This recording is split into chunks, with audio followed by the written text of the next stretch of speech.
বৃষ্টি শুরু হয়েছিল বিকেল থেকেই। আকাশে এমন কালো মেঘ জমেছিল যেন রাত নেমে এসেছে। বজ্রপাতের আলোয় মাঝে মধ্যে পুরো গ্রামটা সাদা হয়ে উঠছিল, তারপর আবার সবকিছু ডুবে যাচ্ছিল অন্ধকারে। আমি, নাফিস, তখন বিশ্ববিদ্যালয়ের দ্বিতীয় বর্ষের ছাত্র। সেমিস্টার শেষ হওয়ায় কয়েকদিনের জন্য মামার গ্রামের বাড়িতে বেড়াতে গিয়েছিলাম। বাড়িটা ছিল প্রায় 100 বছরের পুরনো। লাল ইটের দোতলা বাড়ি, চারপাশে বিশাল বটগাছ, বাঁশঝাড় আর পেছনে একটা পুরনো পুকুর। বাড়িতে ঢুকেই একটা অদ্ভুত জিনিস আমার চোখে পড়ল। দোতলার করিডোরের একদম শেষ মাথায় একটা কাঠের দরজা। দরজাটায় মোটা লোহার শিকল আর বড় একটা তালা ঝুলছিল। আমি হেসে মামাকে জিজ্ঞেস করলাম, ওই ঘরটা বন্ধ কেন? মামা কয়েক সেকেন্ড চুপ থেকে বললেন, ওদিকে যাস না। আমি ভেবেছিলাম হয়তো পুরনো স্টোর রুম, কিন্তু রাতে খাওয়ার সময় আবার একই প্রশ্ন করতেই পুরো টেবিল নিস্তব্ধ হয়ে গেল। মামি নিচের দিকে তাকিয়ে রইলেন। আমার ছোট মামাতো ভাই রিফাত ভয়ে কাঁপতে লাগল। শেষ পর্যন্ত মামা শুধু বললেন, রাতে যদি কোনো শব্দ শুনিস দরজা খুলবি না। আমি হেসে বললাম, ভূতের গল্প বলছেন নাকি? কেউ উত্তর দিল না। সেই রাতেই প্রথম ঘটনা ঘটল। রাত প্রায় 2:30। হঠাৎ ঠক ঠক ঠক। মনে হলো দোতলা থেকে কেউ কাঠে আঘাত করছে। আমি বিছানায় উঠে বসলাম। কয়েক সেকেন্ড পর আবার ঠক ঠক ঠক। এবার শব্দটা আরো স্পষ্ট। আমি দরজা খুলে করিডোরে বেরোলাম। পুরো বাড়ি নিস্তব্ধ। দূরে বন্ধ ঘরটার সামনে অন্ধকার জমে আছে। ঠিক তখনই শুনলাম কেউ খুব ধীরে দরজার ওপাশ থেকে বলছে, দয়া করে দরজাটা খুলে দাও। কণ্ঠটা ছিল একটা ছোট মেয়ের। আমার বুক ধক করে উঠল। আমি ধীরে ধীরে এগোতে লাগলাম। হঠাৎ পেছন থেকে মামা আমার কাঁধ শক্ত করে ধরে বললেন, ওদিকে যাবি না। আমি ঘুরে তাকাতেই দেখি তার মুখ সম্পূর্ণ ফ্যাকাশে। তিনি আমাকে প্রায় টেনে নিজের ঘরে নিয়ে গেলেন। সকাল হলে আমি সব জানতে চাইলাম। মামা অনেকক্ষণ চুপ থেকে গল্পটা শুরু করলেন। প্রায় 20 বছর আগে এই বাড়িতে থাকতেন আমার দাদুর ছোট ভাই। তার একমাত্র মেয়ে ছিল 8 বছরের, নাম মেহরিন। একদিন খেলতে খেলতে সে দোতলার ওই ঘরে ঢুকে যায়। বাইরে প্রচণ্ড ঝড় চলছিল। হঠাৎ দরজাটা নিজে থেকেই বন্ধ হয়ে যায়। ভেতর থেকে মেহরিন চিৎকার করছিল, কিন্তু দরজা কিছুতেই খোলা যাচ্ছিল না। ঘন্টার পর ঘন্টা চেষ্টা করার পর দরজা ভাঙা হয়, কিন্তু ঘরের ভেতর কেউ ছিল না, একটা মানুষও না। শুধু মেঝেতে পড়েছিল তার লাল ফিতেটা। তারপর থেকেই প্রতি রাত 2:30টায় ওই ঘর থেকে একটা ছোট মেয়ের কণ্ঠ ভেসে আসে। আমি বললাম, কেউ খোঁজেনি? মামা বললেন, পুরো বাড়ি খোঁজা হয়েছিল, পুকুর, বাঁশঝাড়, চারপাশের মাঠ, সব জায়গা, কিন্তু মেহেরিনকে আর কখনো পাওয়া যায়নি। আমি যুক্তিতে বিশ্বাস করতাম, ভূতের গল্পে নয়। তাই ঠিক করলাম পরের রাতে সবকিছু মোবাইলে রেকর্ড করব। রাত 2:55। আমি ক্যামেরা অন করে করিডোরে দাঁড়িয়ে আছি। হঠাৎ করিডোরের বাতাস একদম বরফের মতো ঠান্ডা হয়ে গেল। তারপর ঠক ঠক ঠক, আবার সেই শব্দ। এবার দরজার নিচ দিয়ে কালো ধোঁয়ার মতো কিছু বের হতে লাগলো। মোবাইলের স্ক্রিন কাঁপতে শুরু করলো। হঠাৎ দরজার ওপাশ থেকে কান্নার শব্দ, আমাকে বের করো। আমি সাহস করে বললাম, তুমি কে?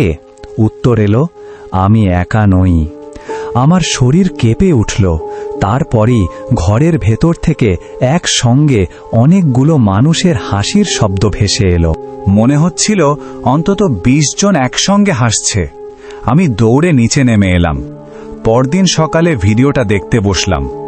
ভিডিওর শুরুতে সব ঠিক ছিল, কিন্তু দরজার সামনে পৌঁছানোর পর আমার পাশে আরেকজন দাঁড়িয়েছিল। একটা ছোট মেয়ে, সাদা জামা, লম্বা চুল। সে পুরো সময় আমার দিকেই তাকিয়েছিল, কিন্তু আমি সেদিন কাউকে দেখিনি। ভিডিওর শেষ ফ্রেমে মেয়েটা ধীরে ধীরে ক্যামেরার একদম কাছে এসে ফিসফিস করে বলল, আজ রাতে তুমিও আসবে, আমার হাত থেকে মোবাইল পড়ে গেল। আমি আর এক মুহূর্ত ওই বাড়িতে থাকতে রাজি হলাম না। মামাকে বললাম আমি আজই শহরে ফিরে যাব।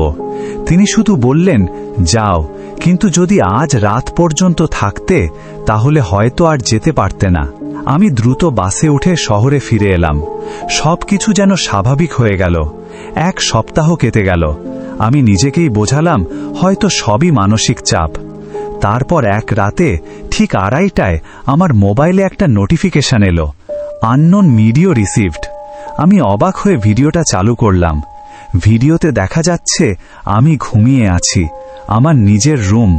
ভিডিওটা যেন কেউ আমার বিছানার পাশ থেকে দাঁড়িয়ে ধারণ করেছে। তারপর ক্যামেরা ধীরে ধীরে আমার মুখের কাছে এগিয়ে এলো, আর খুব আস্তে একটা শিশুকণ্ঠ বলল, আমি তো বলেছিলাম আমি একা নই। ভিডিওটা এখানেই শেষ। আমি ভয়ে পুরো ঘর তন্ন তন্ন করে খুঁজলাম, কেউ নেই, সব দরজা জানালা ভেতর থেকে বন্ধ। পরদিন সকালে মোবাইলটা নিয়ে পুলিশের কাছে গেলাম, কিন্তু আশ্চর্যের বিষয় ভিডিওটা আর খুঁজে পাওয়া গেল না, যেন কোনোদিন ছিলই না। আমি ভেবেছিলাম এখানেই সব শেষ, কিন্তু না। সেই রাতের পর থেকে প্রতিদিন ঠিক 2:30টায় আমার ঘরের বাইরে 3 বার শব্দ হয়, ঠক ঠক ঠক। আমি কখনো দরজা খুলিনি, আজও না, কিন্তু গতকাল রাতে শব্দটার দরজায় হয়নি, হয়েছে আমার বিছানার ঠিক নিচ থেকে। আর সেই একই কণ্ঠস্বর ফিসফিস করে বলেছে, এবার তুমি দরজা বন্ধ করলেও লাভ নেই। আমি একদম নড়তে পারছিলাম না, শ্বাস প্রশ্বাস দ্রুত হয়ে যাচ্ছিল। আমার মনে হচ্ছিল যদি বিছানা থেকে নামি তাহলে যেটা নিচে আছে সেটা আমার পা ধরে ফেলবে। আমি ধীরে ধীরে মোবাইলের ফ্ল্যাশলাইট অন করলাম। আলোটা বিছানার নিচে ফেলতেই দেখি কিছুই নেই। আমি একটু স্বস্তির নিঃশ্বাস ফেললাম। ঠিক তখনই মোবাইলের স্ক্রিনে একটা মেসেজ ভেসে উঠল, অ্যাস্টেরিক অ্যাস্টেরিক, নিচে নয়, আমি তোমার পেছনে, অ্যাস্টেরিক। আমার পুরো শরীর জমে গেল। সাহস করে ধীরে ধীরে ঘুরে দাঁড়ালাম। ঘরে কেউ নেই, কিন্তু আলমারির আয়নায় আমার ঠিক পেছনে একটা ছোট মেয়ে দাঁড়িয়ে আছে, সাদা জামা, লম্বা চুল আর ফ্যাকাশে মুখ। আমি ঘুরে তাকাতেই সে অদৃশ্য হয়ে গেল। পরদিন সকালে আমি আর দেরি করলাম না, সরাসরি আবার মামার গ্রামের বাড়িতে চলে গেলাম। আমাকে দেখেই মামা অবাক হয়ে বললেন, তুই আবার কেন এসেছিস? আমি সব খুলে বললাম। মামা দীর্ঘশ্বাস ফেলে বললেন, আমি জানতাম ও তোকে ছাড়বে না। আমি জিজ্ঞেস করলাম, মেহেরিন আসলে কি চায়? মামা বললেন, ও শুধু হারিয়ে যায়নি, ওকে কেউ নিয়ে গিয়েছিল। আমি হতবাক হয়ে গেলাম, মানে? মামা আমাকে দোতলার সেই বন্ধ ঘরের সামনে নিয়ে গেলেন। তিনি পকেট থেকে একটা পুরনো চাবি বের করলেন, কাঁপা হাতে তালাটা খুললেন। 20 বছর পর প্রথমবারের মতো দরজাটা খুলল। ঘরের ভেতরে ঘন ধুলোর স্তর, দেয়ালে অদ্ভুত সব আঁচড়। মেঝের এক কোণে একটা পুরনো কাঠের বাক্স।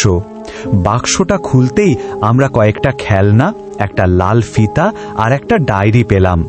ডায়েরিটা ছিল মেহেরিনের। শেষ পাতায় কাঁপা হাতে লেখা, ওরা দেয়ালের ভেতরে থাকে, রাতে বের হয়, সবাইকে বিশ্বাস করো কিন্তু আয়নাকে নয়। ঠিক তখনই ঘরের সব জানালা একসঙ্গে বন্ধ হয়ে গেল।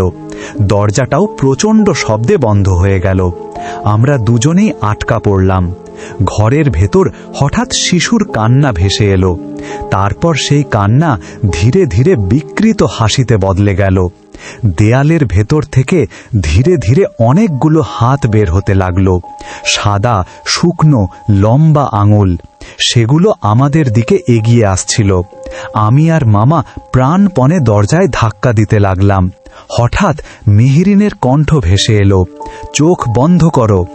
আমরা দুজনেই সঙ্গে সঙ্গে চোখ বন্ধ করলাম। চারপাশের সব শব্দ এক মুহূর্তে থেমে গেল। কয়েক সেকেন্ড পর আমি চোখ খুলে দেখি ঘরের দরজা খোলা, সবকিছু আবার আগের মতো। কিন্তু মেঝেতে নতুন একটা জিনিস পড়ে আছে, একটা পুরনো সাদা কালো ছবি।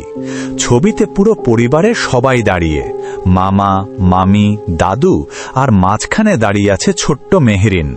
কিন্তু ছবির একদম ডান পাশে আরেকটা ছায়ামূর্তি দেখা যাচ্ছে। তার মুখ নেই, চোখ নেই, শুধু অন্ধকার। ছবির পেছনে লাল কালি দিয়ে লেখা, দরজা খুলে গেছে, এবার সে শুধু এই বাড়িতে নেই। আমি ধীরে ধীরে ছবিটা ভাঁজ করে পকেটে রাখলাম। বাড়ি থেকে বেরিয়ে আসার সময় একবার পেছনে তাকালাম। দোতলার সেই জানালায় একটা ছোট মেয়ে দাঁড়িয়েছিল। সে আর কাঁদছিল না, সে শুধু আঙুল তুলে আমার ঠিক পেছনের দিকে দেখাচ্ছিল। আমি ধীরে ধীরে ঘুরে দাঁড়ালাম, কিন্তু সেখানে কেউ ছিল না, অন্তত আমি কাউকে দেখতে পাইনি। সবচেয়ে ভয়ঙ্কর ঘটনাটা এখনো শুরুই হয়নি। এরপর কি হলো? নাফিস কি সত্যিই সেই অভিশপ্ত জগৎ থেকে ফিরে আসতে পেরেছিল? মেহরিন কি আসলে তাকে বাঁচাতে চাইছিল, নাকি অন্য কোনো ফাঁদে ফেলছিল? সব প্রশ্নের উত্তর থাকবে গল্পের শেষ পর্বে।